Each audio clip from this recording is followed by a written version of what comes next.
CBS News immigration correspondent Camilo Montoya-Galvez has been looking into why there seem to be so many of these cases, even considering the president's policies. He joins us now from Houston. Camilo, good evening. What have you learned? Hi, Tony. Good evening.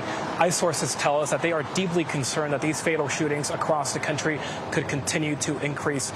They are under tremendous political pressure from the White House and people like Stephen Miller, one of the president's top advisors, to expand immigration enforcement and to record up to 2,000 daily arrests. Historically, under Republican and Democratic administrations, most ICE arrests have occurred in local jails, state and federal prisons, away from the public's view, Tony.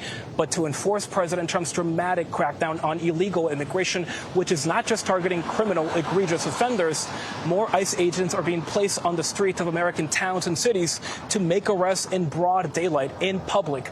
That is a strategy, Tony, that is more likely to create the dangerous and often tragic situations we have seen here in Houston and also in Maine. So, Camilo, let's talk about tactics as they pursue these arrests. In some cases, they are wearing masks, they are driving unidentified vehicles, they're not using body cameras. How does that compare to the standards of traditional law enforcement?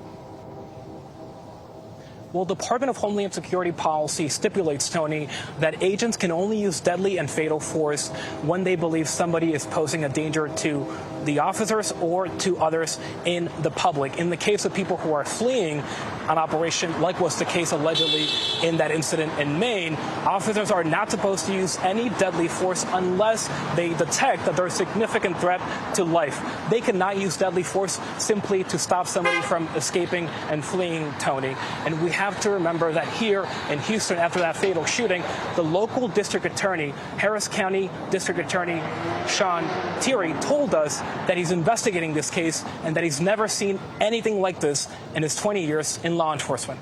It appears from everything we've seen that either these agents are completely untrained or intentionally putting themselves in situations where they can justify firing into cars.